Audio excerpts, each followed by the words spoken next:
What does it take to run ultra marathons, bootstrap a business to over $1 billion in real estate, and yet embrace a quiet life on a farm, rescuing horses in their final days?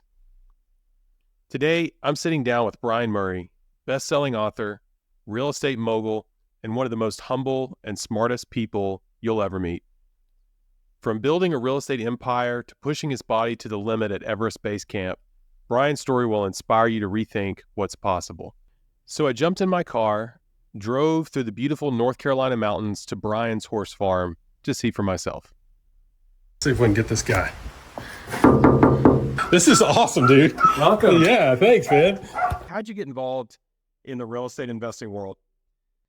Yeah, so I took a lot of different paths to get there. I went to school to study engineering, worked as an engineer, did that for 5 years. I went into the Peace Corps, came back, went to business school, did some business consulting, worked as a management consultant with PricewaterhouseCoopers for a few years.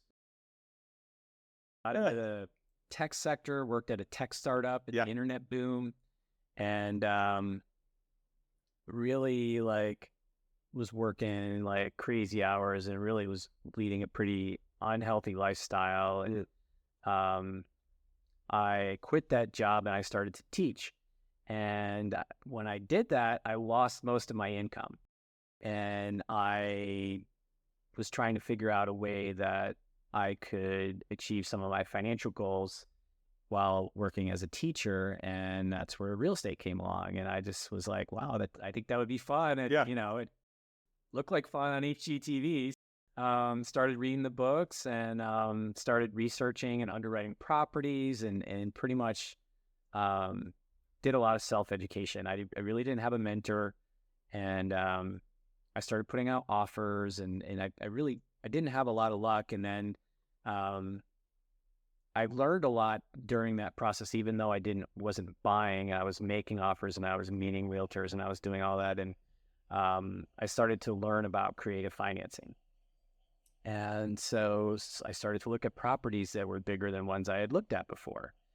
And I came across an office building that was in the city near where I lived and where I was working as a teacher, and put an offer in that was contingent on me assuming their mortgage.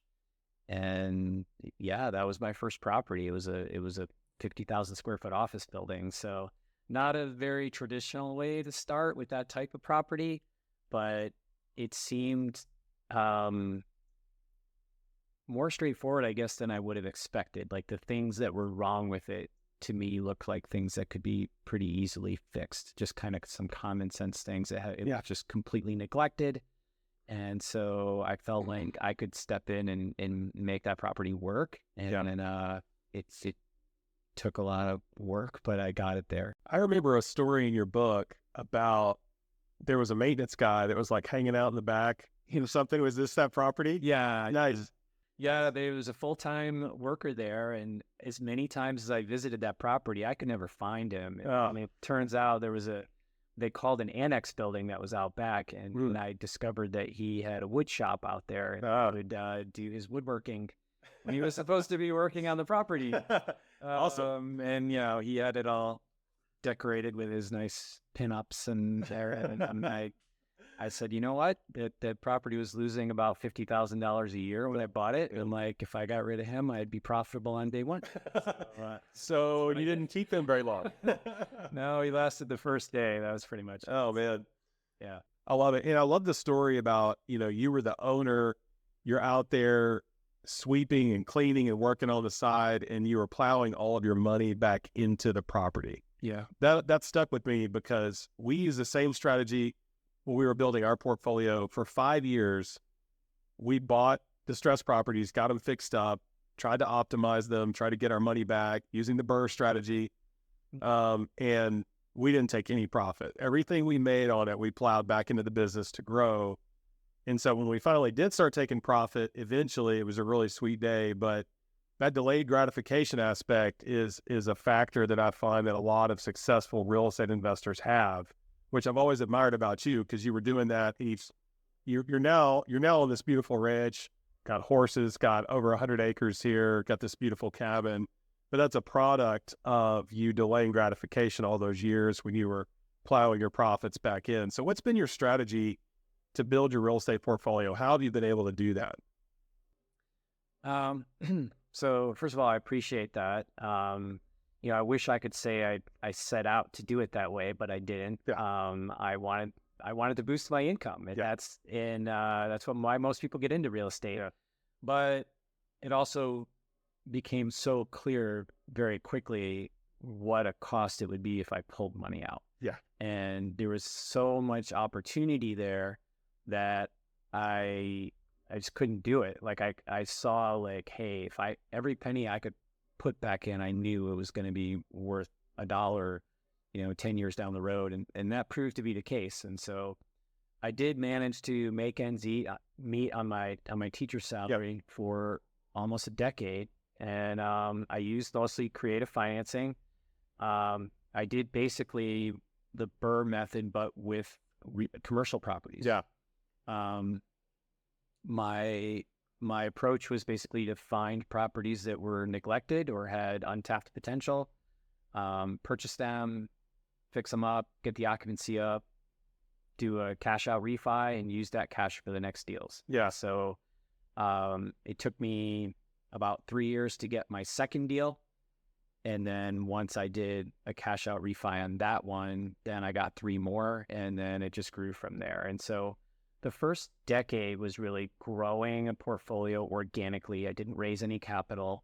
And I had about 45 properties at that point, combination commercial and multifamily. And I had started to buy more and more multifamily, and ended up with over 500 units of multifamily plus commercial properties.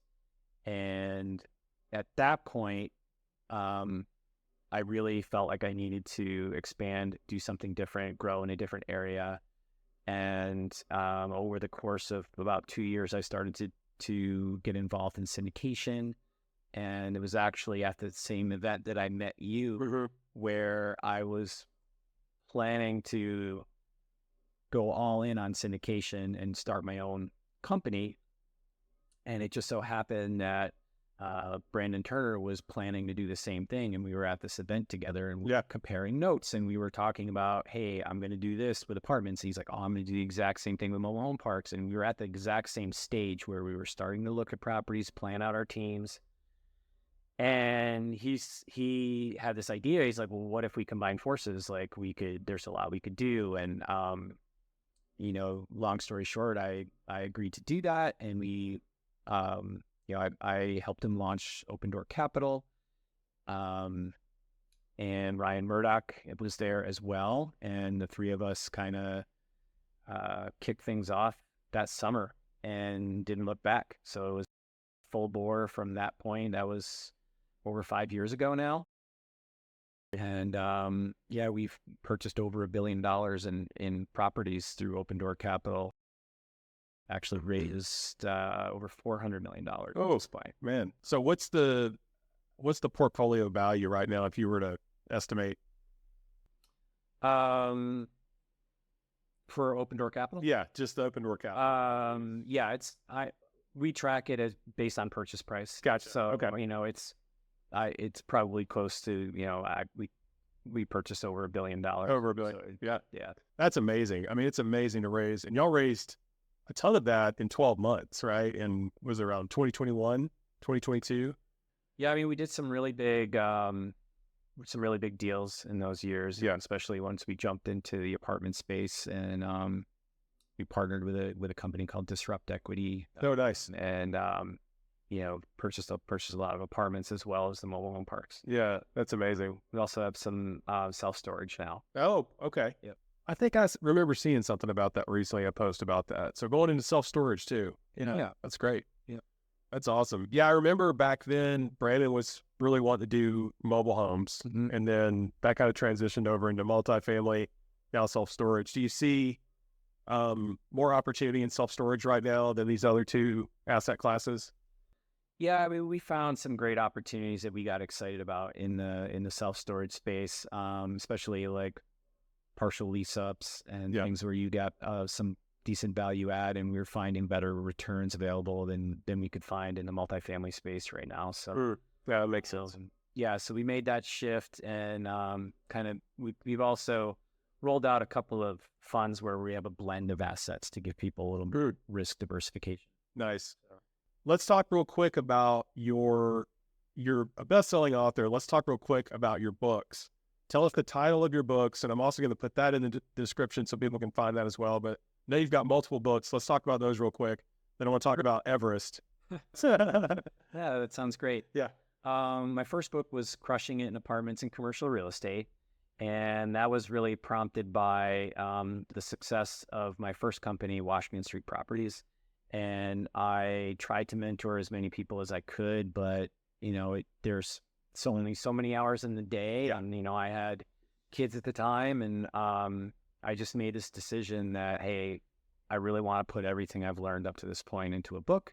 And that way, if people want to try to do what I did, they can see that it's not that complicated. I can explain to them, share the lessons I learned, the mistakes I made, and then they don't have to make them, and they can decide if some of the approaches I use would work for them. So that was a very successful book, and that was not expected, and was a huge, pleasant surprise. Super grateful for that. And then I partnered with Brandon to write The Multifamily Millionaire, volumes 1 and 2. And so that's very specific on multifamily, whereas Crushing It was both all types of commercial assets, including multifamily. But Multifamily Millionaire, it's 2 volumes. It goes into great depth on both. The first volume is for small multifamily, and the second is for large. And the goal was for it to be like the most comprehensive resource on multifamily that's out there, and which there really wasn't a comprehensive resource. And I feel like we were able to do that. Yeah. My focus was primarily on volume 2, which is for the large multifamily, and I'm really happy with what's there. It's a great resource for people who want to get into large multifamily. And then my most recent book is called Welcome to My Garden, and it has nothing to do with real estate. Although there are some real estate stories in there. That actually was a book that I decided to write while I was in Nepal, hiking to Everest Base Camp, and is a book that I wrote to and for my kids. And the idea was to share some of the life lessons that I've learned, and in hopes that it's not too late, that they can learn from some of the mistakes I made and some of the things I've learned that might help them along in their lives. Yeah. So that's probably it is the most meaningful book that I've wrote. It's very personal. Yeah. And I'm very proud of that. I'm probably most proud of that one because it means a lot to me. Yeah. So, yeah, I've really enjoyed that book. I'm not quite finished with it yet, but it's been really great. I've really enjoyed getting some background on you that I didn't know before. So, yeah, I really appreciate you putting that together. It takes a lot of courage to write something that talks about the good and the bad. And I think everybody's looking for authenticity in people. And I think the second you become transparent and authentic, that's when people are able to connect with you more, so yeah, I think it's an awesome book. So let's talk about hiking to the base camp of Everest, because I know that was a wild experience. Yeah. Like you mentioned, a crazy helicopter ride, people getting sick, and some amazing music and some pretty emotional experiences with the whole thing. I'd love to hear about that experience. Yeah, it was a great experience.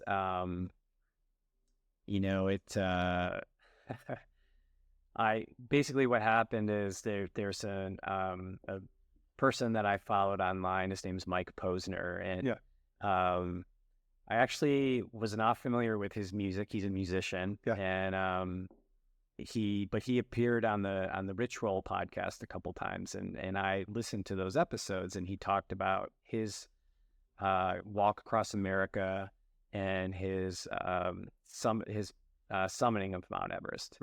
And I was super impressed with him. He's a really great guy. And so I started to follow him online. And then he posted that, hey, he wanted to go back to Mount Everest and he wanted to bring a group of 15 people with him. And so you had to apply. So I went through the process and wrote the essays, sent it in, and I got chosen to go. So it was a great experience. I was gone for 3 weeks. Flew into Kathmandu, spent a few days there, and then we took helicopter rides to an airport in a place called Lukla. And Lukla is considered to be the most dangerous airport in the world. It's up in the mountains, and it's got these really unpredictable, strong wind currents that come down through and can wreak havoc on aircraft. So it was a pretty exciting helicopter ride. And from that point, we started the trek, and the trek itself was 2 weeks long. And we went from village to village, rising in elevation until we got to base camp. But we did have a lot of challenges along the way. There was a lot of people dealing with, pretty much everyone dealt with elevation sickness to one extent or another. But 3 people in total from our party had to be medevaced out due to complications from the elevation. And one was pretty serious. Wow. And so yeah, it was tough. And it was a little scary at times.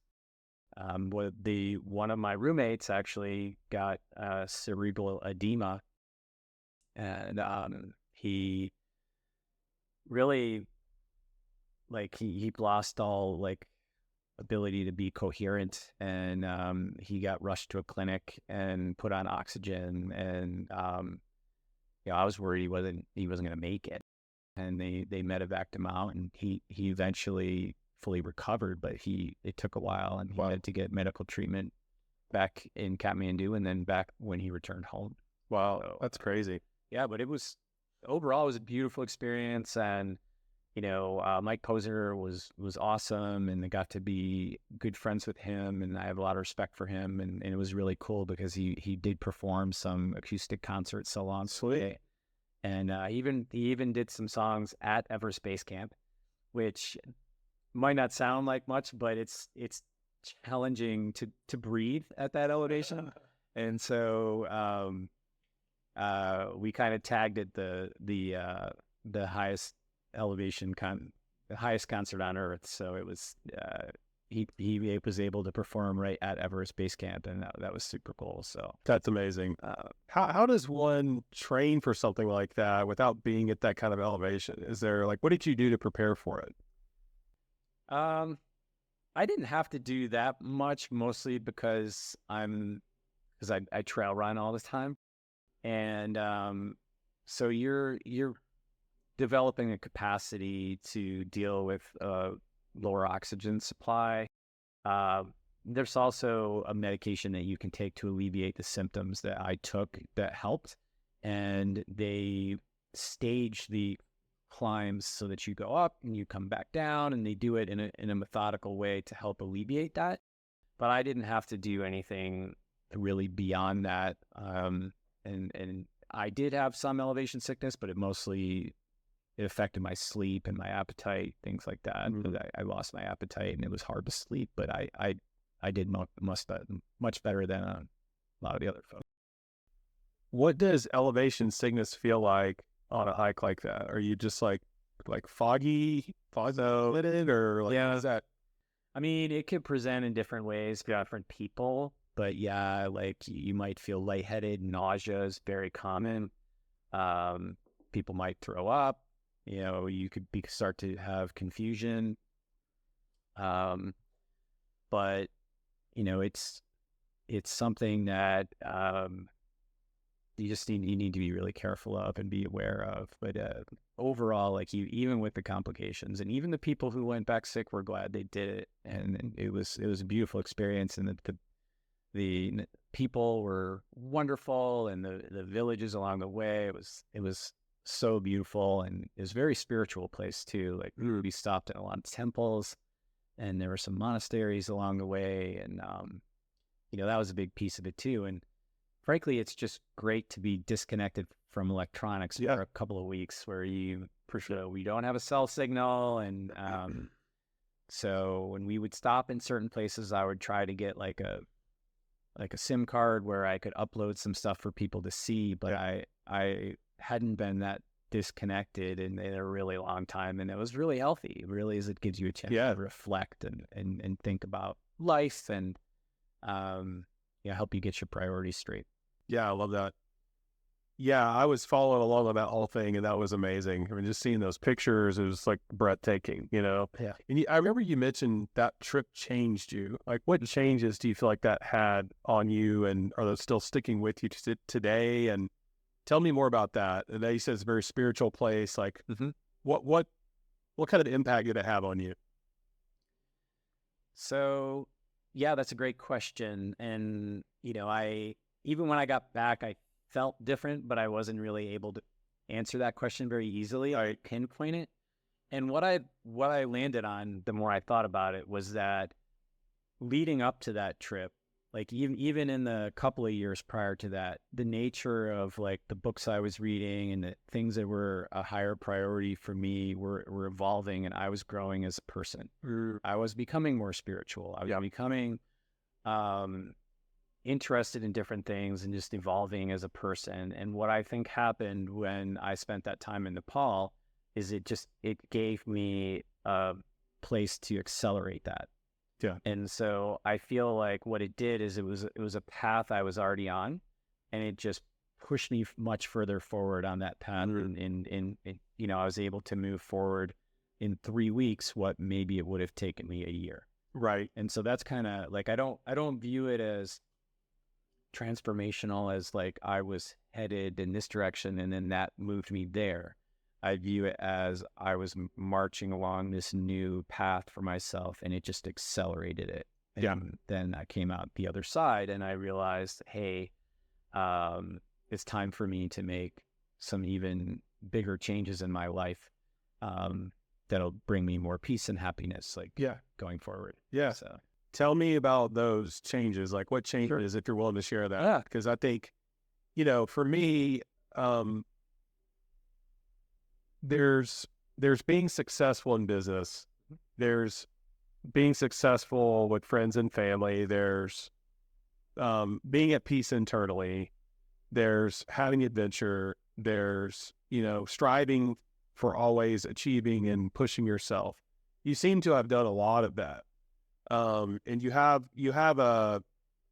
an internal drive, like doing these ultra marathons, building this real estate business you built where y'all raised so much money, bought so many properties, you went straight into commercial, skipped the whole residential thing, which I felt like is very interesting. And then did this Everest hike, written all these books.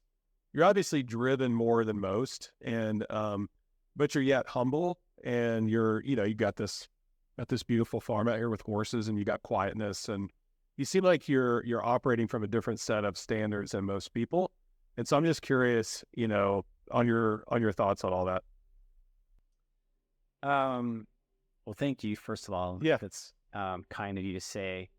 I think the types of things that were on my mind at that point in time was maybe really a full realization that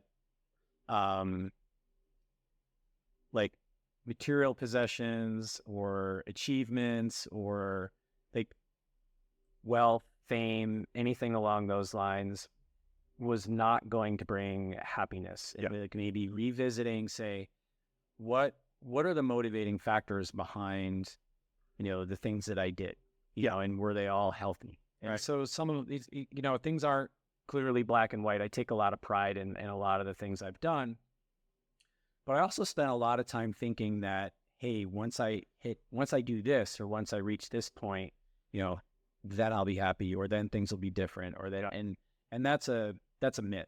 Right. So, became very, very clear to me that there is no end game. Like you really need to make sure that whatever you're doing on a day-to-day basis is bringing you fulfillment and joy. Yeah. And there's no magical number about how much money you could raise or how many units you might own that is going to all of a sudden change your life in a meaningful way and make you a happy person if you weren't already. Right. So I don't think there's anything wrong with people working hard. I think it's great. I think, I have a lot of respect for that, and that's what I've done. But I think it's important that you are prioritizing that the experience on a day-to-day basis where you're finding fulfillment and joy in the path and journey to get there. Yes. And so from my own perspective, I started to realize like, hey, it's really time for me to start to back off on the real estate. It's really time for me to shift and embrace things that maybe I repressed for a really long time that bring me joy. Things I had set aside and not pursued. Really look at breaking down, what were maybe some of the unhealthy motivations and really getting to the root of those, going as far back as childhood and looking at things like,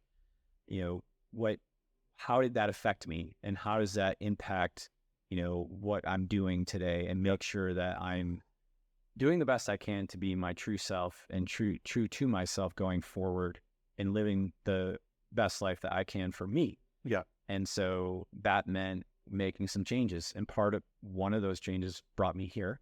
Yeah. I've always loved the outdoors, nature, animals. And I decided, hey, I think it would be nice to be in an environment that is consistent with my values and what brings me joy, what brings me peace.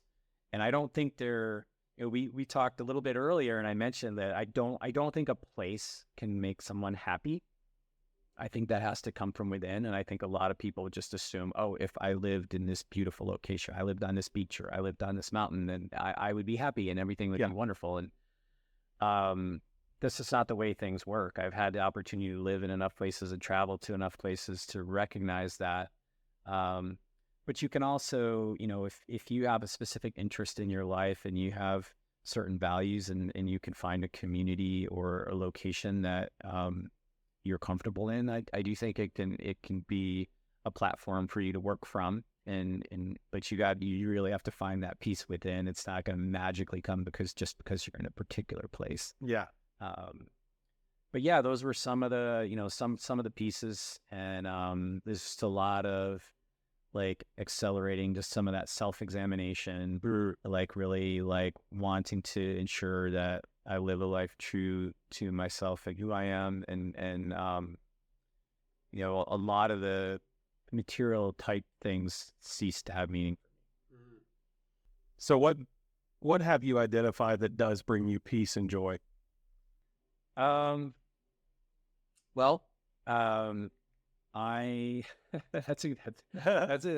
a good question. Thank you. So, that's what I get paid for. So I get paid the big bucks. There's a lot of things that can do that, but and also, what doesn't give you peace and joy? Yeah, like I'd love to hear the answer to both of those. Okay. Well, I think one of the biggest keys is being present, and so I try very hard, and I work. I have adopted meditation as a new practice since I came back from Nepal, and I try very hard to be present as frequently as I can. And if I'm here having a conversation with you, I want to be here having a conversation with you. I want Josiah to feel like he's the only person in the world to me at that time. Right. I'm not like, I don't want to be hopping on my phone and thinking about other things. Like I want to be here with you, like enjoying this moment in time. I want to be here with my horses, like connecting with them, like here in this moment in time. I want to look out at nature. And yeah, it can be at a beautiful ranch like this, but it could be at a city park. Yeah. Like you could be staring at a leaf or a blade of grass and just like stop for a moment and feel everything and like be fully present. And that can bring you peace of mind. And that brings me peace of mind. And, that means trying to not always be ruminating on the past and worrying about the future and thinking. You have to plan to some extent to live your life and to be safe, but that's not the way we tend to live in our society. Is we live in the past and the future instead of here and now. Yeah. And so, like, I don't mind doing work. I enjoy it. It's good for my body. I like the fresh air. I like to be outside, and I like to work hard, but I want to be present while I'm doing it and experiencing life, and not be having all those concerns.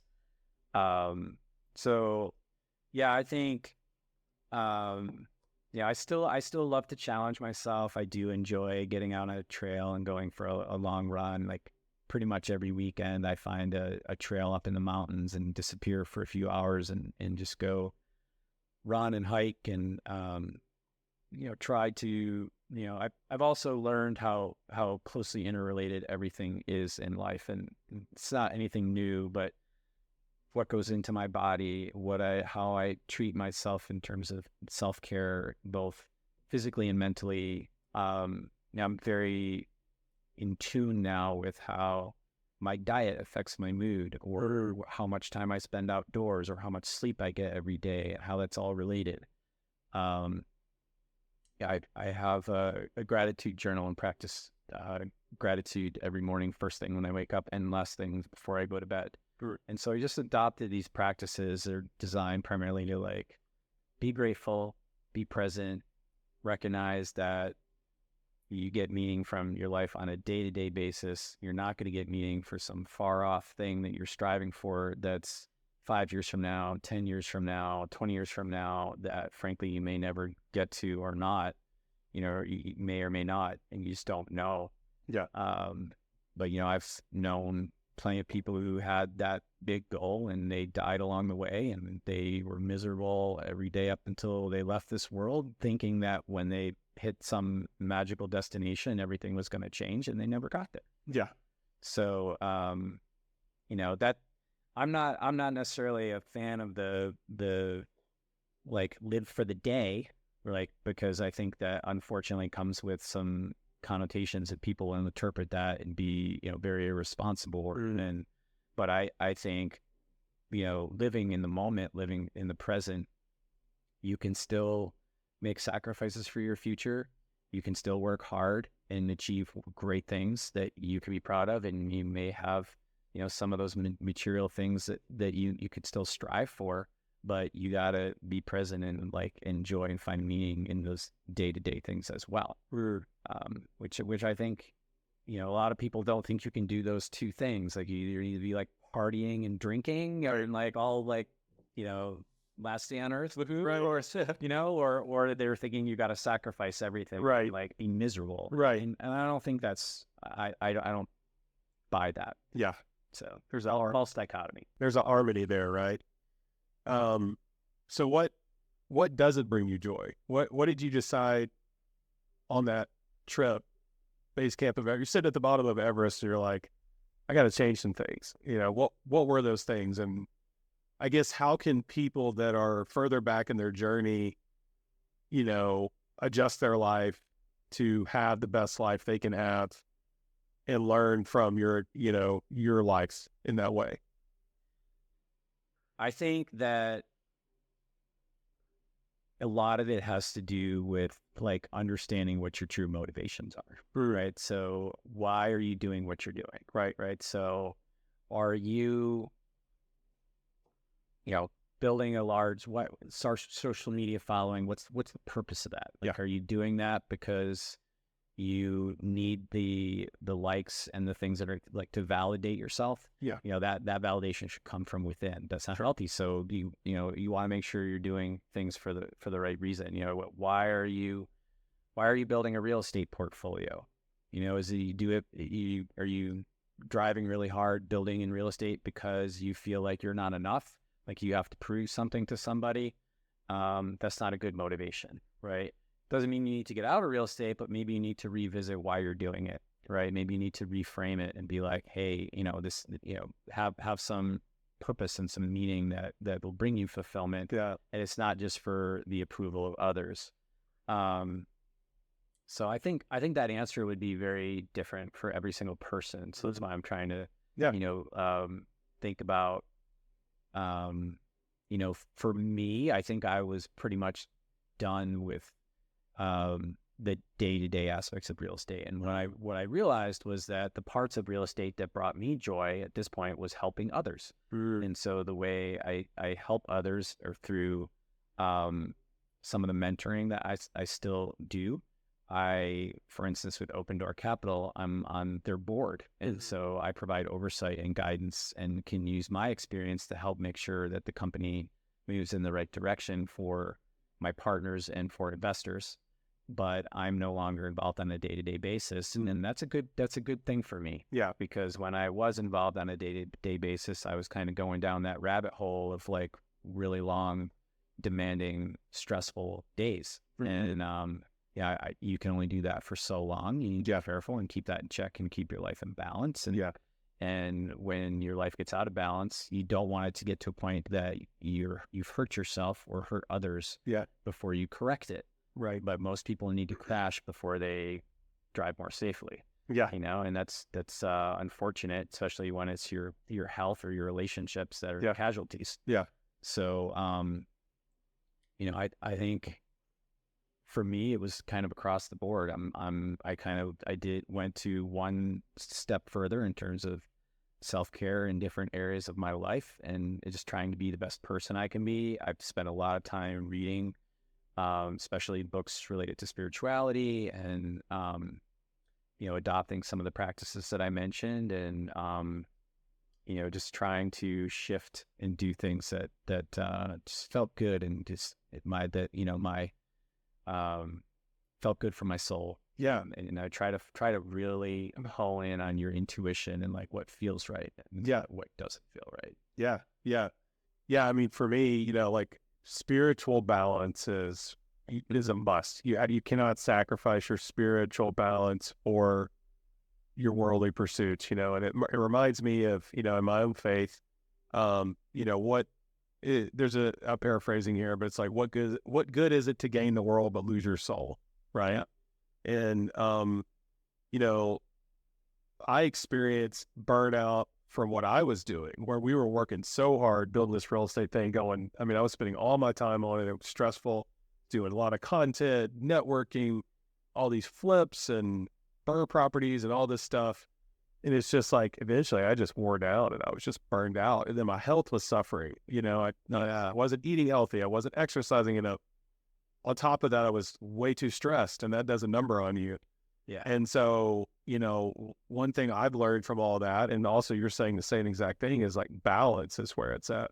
So like, if I could teach people from my own experience, if I could go back and tell younger Josiah what to do, I would say it's fine to have these goals, but have proper balance in your life.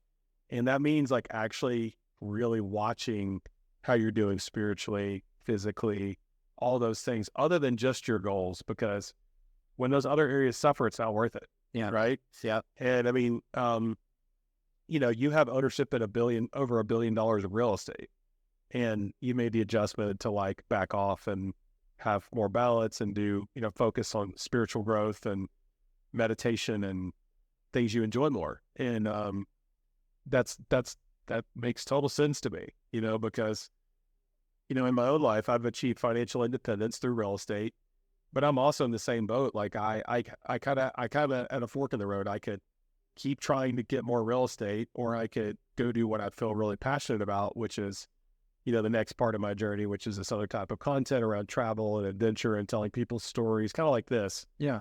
And that's what I'm passionate about. That's what I love. So It's awesome. So yeah. And so let's talk about your ultra marathon experience. I think you had a crazy one that I was sending you some messages back and forth, a wild injury as well. But tell us what it takes to be an ultra marathon runner, how much you train for that, what those races are like, and how many miles is that? So a lot of questions there. Yeah. But give me the scoop. I think I started off just kind of running on the roads like most people do, and I used to run marathons, and I eventually started to get pretty severe back pain, and I had to stop.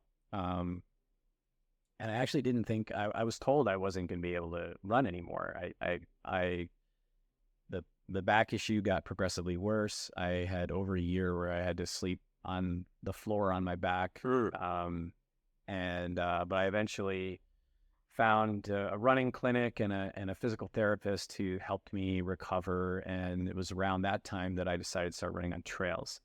And trails affected my body differently. It was very much more healthy because you engage a lot of different muscles. You don't have that repetitive pounding on the pavement. And I loved it. I love being out in the woods. I love nature. I love mountains and hills, and I just started running trails. And then I heard about a local trail race that I went to. And,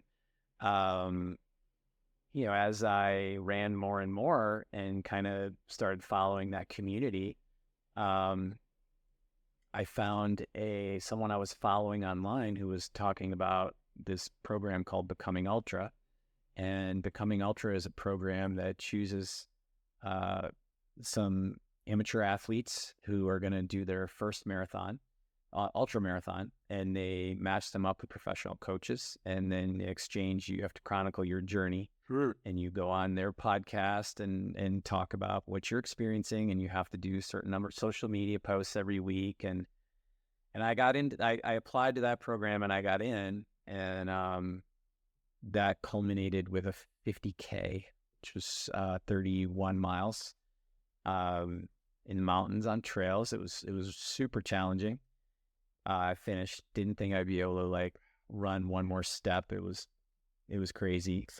But then I went out and did it again. And I said, maybe I can try longer. And I kept surprising myself. I eventually did a 50-mile, and then I did 100K, 62 miles, which was the one I did last year, and that was the one you were talking about. I got about 80% of the way through, and it was dusk, and I was having trouble seeing with the shadows, and it was in the desert. And I was swinging my foot forward, and it caught on a large cacti. And it was super painful. I was able to pull most of the thorns out, but I took my shoe off, and there was one thorn that was very, very deep down into my toe, and it would not come out. And I ended up having to finish the race with it in my toe. It was a half an inch long, and what I found out later is it had a barb at the end. Oh, and that's when it would come out. And I had to have surgery to have it taken out about 2 weeks after the race was over. But yeah, it was 61 miles, and I signed up for a 100-miler this year, but I got hurt training for it, so I haven't given up on that. I'm getting up there in years, but I keep somehow doing things I don't think I can do. So I like to try and see what I'm capable of. So still might give that a try, but I go out all the time. And just past weekend, I went out for 4.5 hours and just ran up in the mountains. So it was beautiful. That's awesome. So you mentioned trying to eat to, benefit your body. It affects your emotion, or your, what would you say? It affects your mood. Your mood. Yeah, your mood. How are you eating? And then how are you training for these races? And have you found a better way to balance your life as far as nutrition and exercise and that kind of thing? Yeah, I'm probably, it was probably almost 10 years ago I became pescatarian, and then maybe 3 or 4 years ago I became vegetarian. Okay. And now I'm still vegetarian, but 95% vegan, we would say. And so I eat pretty healthy, and there's specific things that will cause inflammation in my body that includes sugar's probably the biggest culprit. Dairy doesn't do me any favors, even though I love it. Yeah. And so I just try to eat more healthy, because it definitely affects my mood. And I can trace back a lot of times if I'm depressed one day, I'll think about it and I'll be yeah, look at what I ate yesterday. Yes. And it's not, there's usually a correlation. Usually maybe I didn't sleep well, or I didn't eat healthy. Right. And so over time, like you start to notice that, and you're just like, I don't, that piece of cake would be absolutely delicious to that full of ice cream. But if it happens enough times that you're like, it's more important that I feel good, so try to do the best I can. I'm not perfect, but, and then with the training, when you're going to run that distance, like over time, like you're putting miles in the bank. So it's not like you can just be like, oh, I'm going to run 100 miles and I haven't been running. Yeah. You need like a base, and you build it up over time. Yeah. And you train your body to be able to go out and do those long distances. So what I usually do is like, maybe 3 to 4 medium runs during the week. Maybe those are on flatter terrain. Might be, I might go out for an hour plus or minus 15 minutes each time. And then I do at least one really long run every week. And then I'll build that up in stages where I go like 1 week, I might go 2.5 hours, and then 3.5, and then 4.5. And then I'll come down and give my body a rest for a week and slowly go up again, and like stage it so that you're not just like shocking your system. Yeah. You're also, when you're doing those distances, fueling is super, super important. That's a challenge as well. Like there's a famous quote in ultra running that they're an eating and drinking contest with some running thrown in, because the longer you run, the more critical like your outcome depends on what you're able to take in, and you can fuel yourself appropriately to that you can continue to go.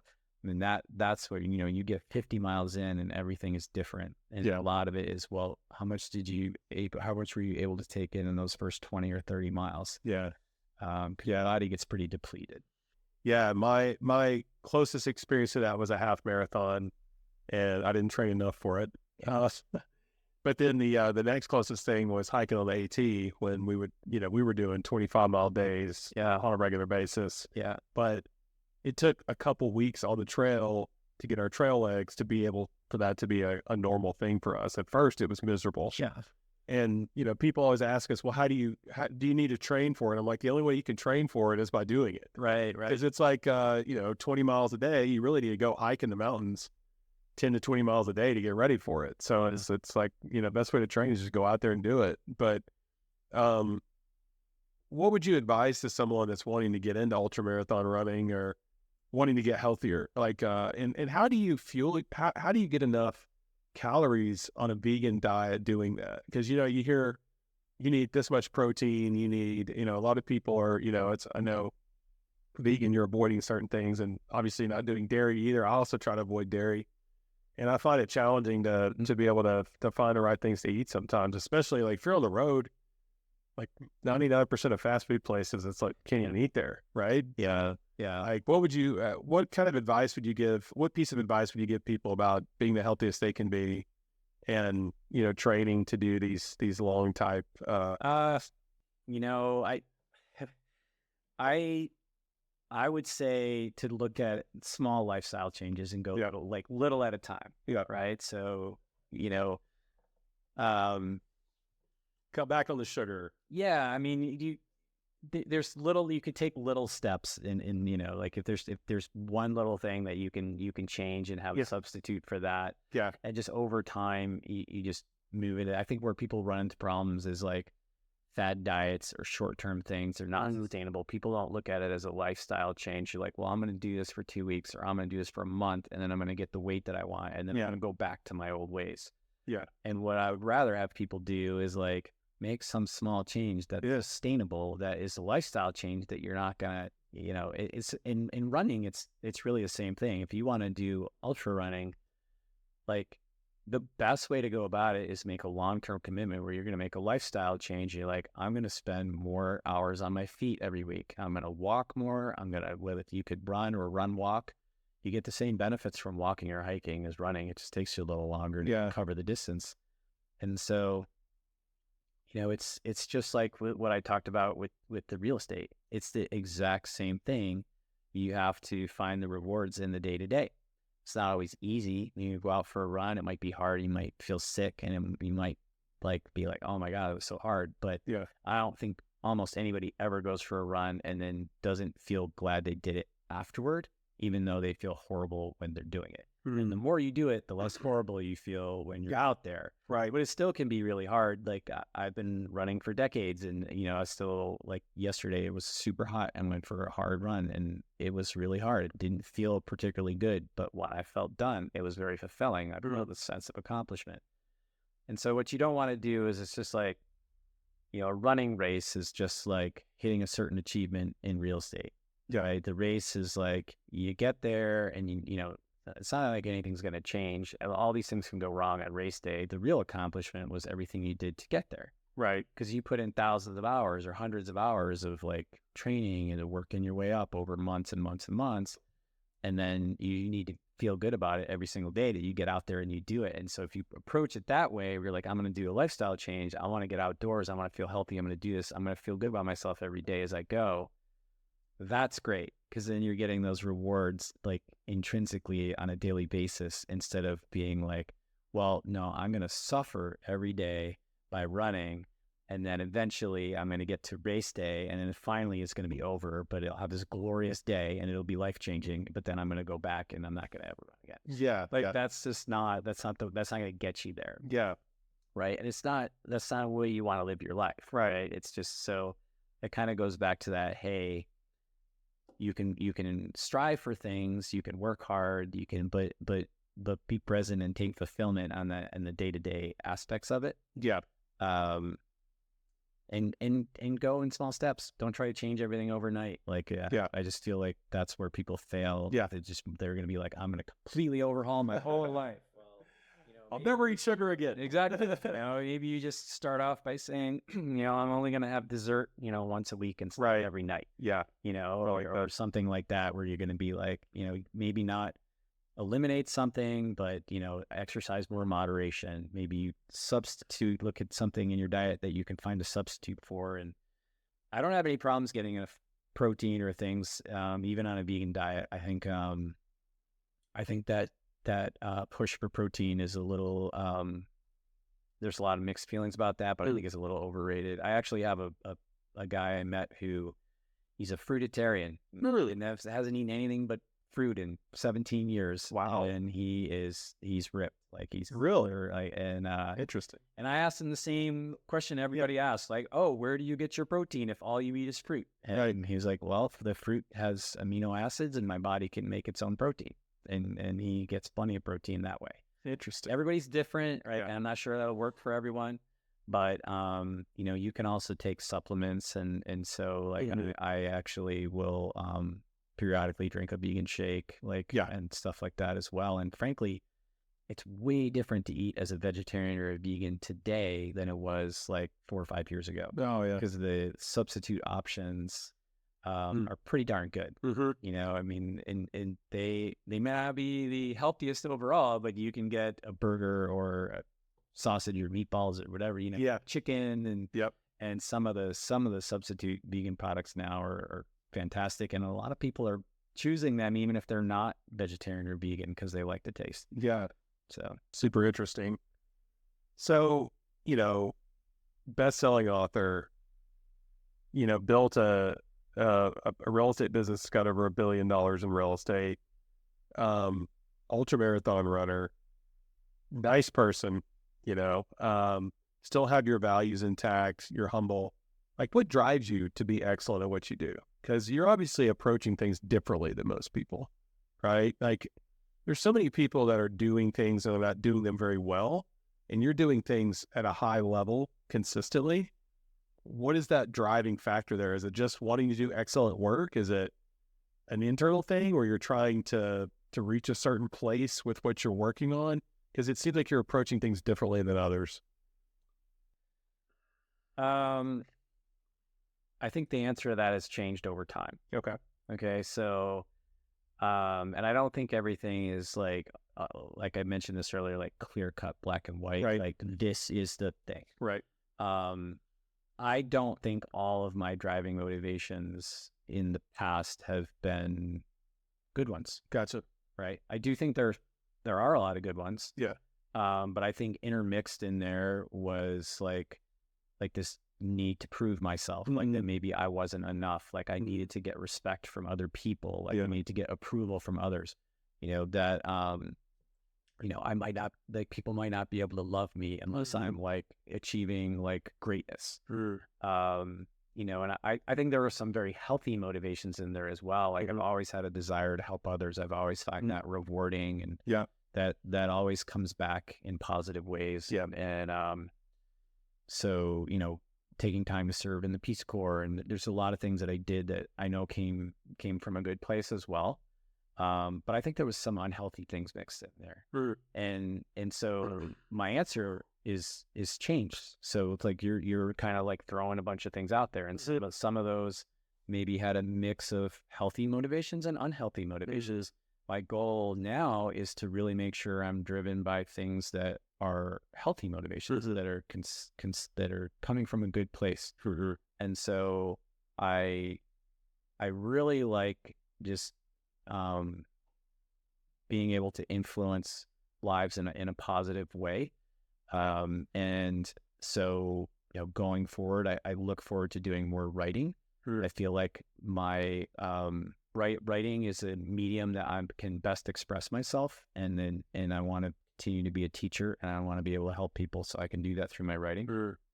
But I also, like, I'm taking a lot of pride in renovating this property and creating this sanctuary on my land where I can, bring rescued horses to have a sanctuary and live out their lives, and have friends, family, others come here and maybe have, like a retreat space where I just have people come, because when people come here, they always comment about how peaceful it is and how relaxing it is to be here. And I want to be a good steward. As I mentioned earlier, I want to be a good steward of the land and for these horses, and share that with other people. And so, if I can just continue to have a positive influence and help others, that's part of my spirituality, is like the oneness. Like we're all the same. We're all in this together, and I want to be a positive force and all that. So. You've always been such a positive resource for me. You've helped me in my real estate pursuits, and then you're well known for that, in the real estate investing community. And so I know that's a principle you're living out, which I think is amazing. And we were looking, we were riding around your property, and I'm going to share some clips of that as well. But looking at this beautiful land you've got, these horses. Tell me about the horses. Like, how did you mentioned rescuing horses, and how did you get into horses? I know this is kind of like a new chapter for you, and it's awesome. Yeah. No, if a year and a half ago, if someone had said I would own horses, I would have thought they were crazy. Yes. In a tractor? In a tractor. Oh my goodness. So, I did when I was a kid, like very young. I don't even think I was in my teens. I think I was like maybe 10, 11, 12 years old. I actually worked on a horse farm for a few years. So that's pretty much the extent. Shoveling out stalls and painting fences and maybe some weed whacking is pretty much picking rocks. I did that for a part-time job as a kid for a while. But what happened was, when I bought this property, they had a really old horse who they didn't think there was anything they could do with, and they asked me if I'd take her. And I had noticed that there were two horses here when I toured the property, and realized that, hey, if they left just the one, these two horses had lived their whole lives on this property, and they're wanting to get rid of the one, and they were gonna sell the other one or auction it off, and I was like, oh my gosh, that's gonna be devastating. So at first I didn't want to take the horse, but then I was like, oh my gosh, where's that horse going to go? Has spent her whole life here. Yeah. And so I agreed to take the horse, but then I was like, but you got to leave the other horse, because this one horse is like, I don't want to separate them. They live their lives together. And they said no. They thought they could get a little bit of money for that horse at auction. And so when we did the punch list for the house, after the house inspection, I said, you can either fix everything or you can give me the horse. And so they said, okay, we'll give you the horse. That is so those are the first two horses. got the vet out to see them, and the vet looked at the older one and was like, yeah, this horse is not going to make it through the winter. Like really sick, really in trouble. And I was like devastated. And I'm like, well, got to find another horse, because if this horse leaves, then the other one's not going to have a companion. My girlfriend, who was I had met and had a lot of experience with horses, worked at a place where she was a trail guide, and she said, well, actually, there's 2 horses that got retired that they're looking for a home for. And I was like, okay, yeah, take them. So now we're at 4, and then I learned about the plight of wild mustangs, and realized that there's a lot of controversial roundups where the Bureau of Land Management is taking them off of wild lands, and most of them don't have homes to go to. And so I got on their website, and they have these auctions where you can adopt them. And so then there 2 wild mustangs found their way here, and then a couple more, and so now I'm up to 8. And each one kind of came from a situation just where, hey, these are some horses that they need a nice home, and some of them have had experienced abuse and had some pretty hard lives, and most of them are not suitable to be ridden. And it's very rewarding. I'm learning a ton about horses, but it's very rewarding to provide a good home for them. And they're also like, I found them to be like really almost mystical. Like they're very spiritual animals, and they're very like, they can sense things in a way that humans can't, and sometimes it's unreal. I mean, they can be a couple hundred yards away from me, and if I look at them, like they'll turn like they know you're looking at them. Horses can hear your heartbeat from like 4 or 5 feet away. Like they have like a very, very deep intuition that's been honed over centuries, where that's their survival, and they can I find it really interesting. Like I was getting a riding lesson, and like they were teaching you that where you move your eyes is where the horse is going to go. And I thought that was bizarre, because you don't have to move your body at all. You just have to move your eyes. Horse cannot see your eyes. They're looking forward, but they can sense where you're looking. Wow. And so they are so deeply intuitive. And I do think they're a good fit for kind of my spiritual journey, because I can like connect with them, and they bring me peace, and I get a lot of joy from that. Yeah, that's awesome. Yeah, I got to spend a little time with him, and Walden and I connected, so I might have to take him up, see if I can fit him in my Honda Civic. He's and hang his hat out the back window. Yeah, he's a special horse. Yeah, very he was also most incredibly kind and gentle and caring horse I've encountered so far. So I saw something about a horse you just brought on that I want to say was like basically like $1 or free, or they were trying to give him away or something. Yeah, it's a story with that one. We have a horse named Leo, and the sheriff's office advertised that someone had abandoned a horse that they took in, and they by law they had to auction him off. So we went to the auction, and kind of long story short, we came home with him for $1. Yeah, he's a Mustang from the BLM brand. We can tell that he was branded in 1998. He's at least 28 years old, so we have a lot of time. And we thought, hey, this is a beautiful place for him to live out his last years, and brought him home and started to care for him. Unfortunately, we since learned he has cancer, so he's not going to have a lot of time, but we're grateful that he can be here and like live out the rest of his time in a beautiful place with some other nice horses. Yeah. So, and he's a really, really sweet horse. He's really gentle and really nice. So glad we were able to help him. This is about the best place he could come, for his last few years, so, or however long he's got. But it's so cool that you're taking in horses here, and yeah, they are very spiritual animals. They seem like they've got a lot of intuition. Yeah, absolutely. That's exactly it. Yeah. Okay, this has been amazing. Let's wrap this up with, I want to ask you two questions. The first, what are your goals from here to the end of your life? Like, what do you want to do with I know you mentioned possibly a retreat center. You've got your animals here. Like, what are your goals from here? I might be nice if I could give you like one massive goal, but it's not really what I have right. Sure. No, that's fine. So, I'm entirely focused right now on being like true to myself, like really being the best version of myself I can be. Yeah.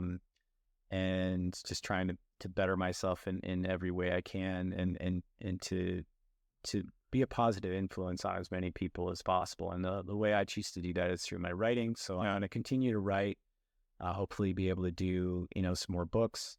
And I'm going to continue to work on this property and make it a really, great sanctuary, not just for horses, but for people. And so people can come here and get away. And, I might put some cabins up, or I'm working on plans for a barn. And, that's kind of where I'm at right now. I might, who knows, I might find some other direction or journey that like captures my interest. But for now, I'm very at peace and content to kind of pursue these projects and continue to run while my body will let me do it. I love it. And enjoy the mountains and the horses and the land, and that's awesome. Try to live a good life. It's awesome. I love that. Final question: what piece of advice or pieces of advice would you give someone wanting to live an epic life? I think going back to something I said earlier, but make it a priority to be present every day. Like, don't let life slip by. Like, stop yourself periodically, look at what's around you, feel the breeze on your skin, like look carefully at everything, like be in tune with what you're listening to and what you're viewing, and like soak it all in. And like try to do that at different times throughout the day, every single day. And don't save your life for the future. Don't, you can, great to have goals, great to have big goals, but don't think it's going to change your life. Like, find fulfillment in the day-to-day as you work toward those goals. So that would be, I think that would be probably the number one thing I would encourage people to prioritize. I love that. Brian, thanks a million, man. This has been awesome. Yeah. Look forward to seeing what you do with this place. Thanks for having me up here, showing me your farm and the horses and everything. And thanks so much for all your friendship too. Thanks so much. This is such a honor to be able to talk to you and to be able to call you my friend.